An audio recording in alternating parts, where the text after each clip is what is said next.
events in the world. So we do want to kick off with the situation in Iran. I'm going to ask John Grady MP to kick off. Mr. Grady. Thank you very much, Dame Meg. Chancellor, what does the Iran war mean for inflation, interest rates and growth?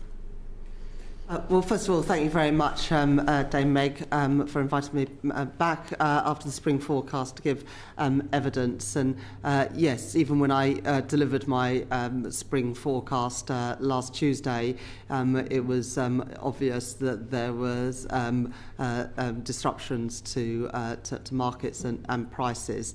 But I would say, I think, as the Office of Budget Responsibility said yesterday to your committee, that it is too soon to be able to tell what the impact of this is.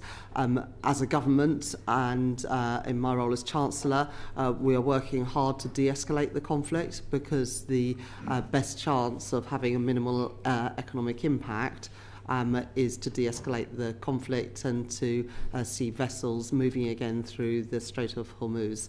And so at this stage, I think it would be unwise to speculate on what the impact on inflation, growth or interest rates would be. But of course, we are looking at a number of scenarios and monitoring very carefully the situation. But the quicker we can de-escalate, the better it will be for all of those different economic variables. The panellists we had yesterday, Chancellor, were all clear that this was bad news for the British economy. There are no bright spots in it. Would you concur with those panellists? Well, it's certainly not good for the British economy to have trade disrupted, and especially when so much oil and gas comes from that part of the world. But the best thing that we can do as a government is to seek to de-escalate this conflict. And how, Chancellor, are you helping or working to de-escalate this conflict? Yes, well, as you know, G7 finance ministers met on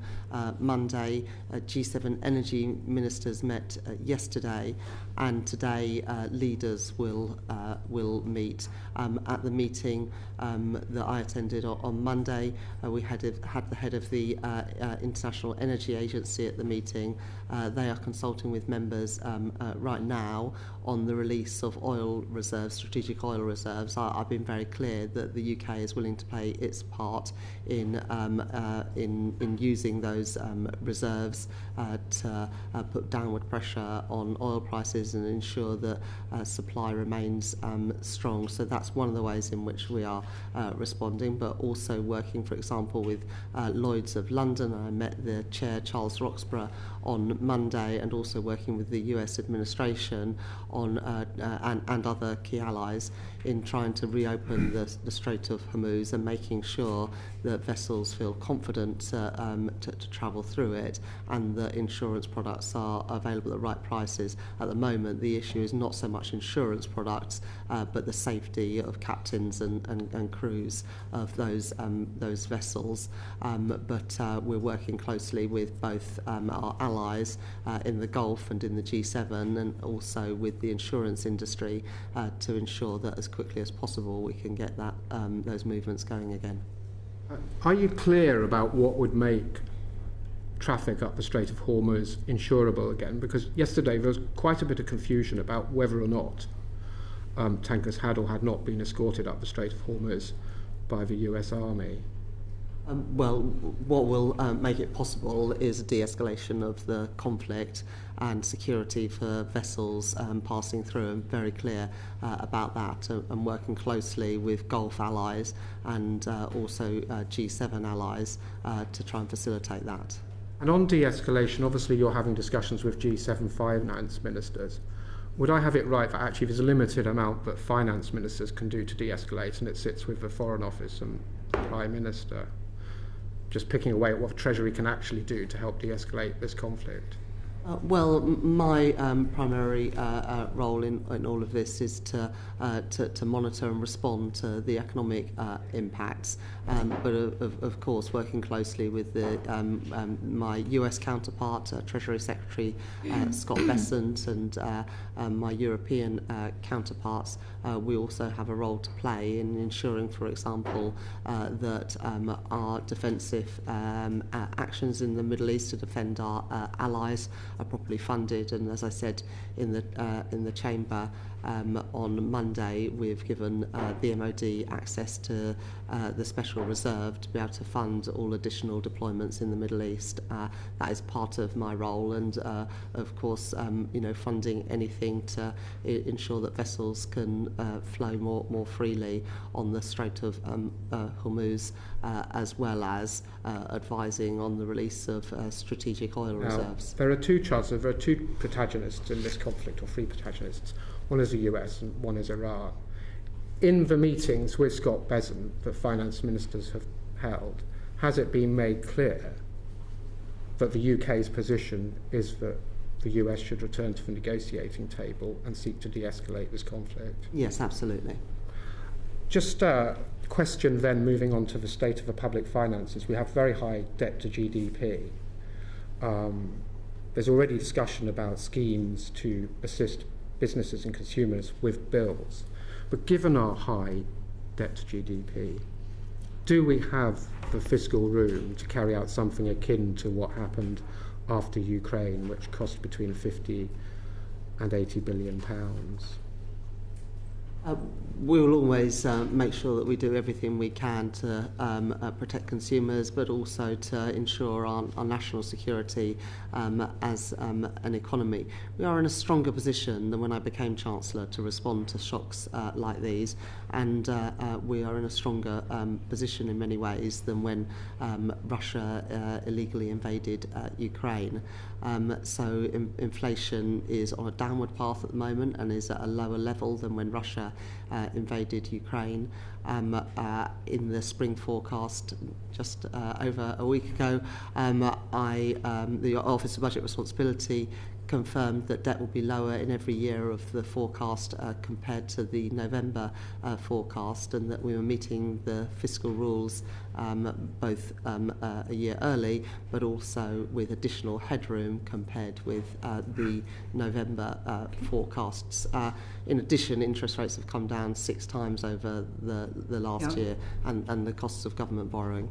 We're aware of those. We're talking particularly about Iran. I suppose, Chancellor, what we had from witnesses recently is a sense that since the OBR was introduced, people have always promised tightening tomorrow, but whenever a crisis comes along, we spend money and then the tightening never occurs. What would be your response to that criticism?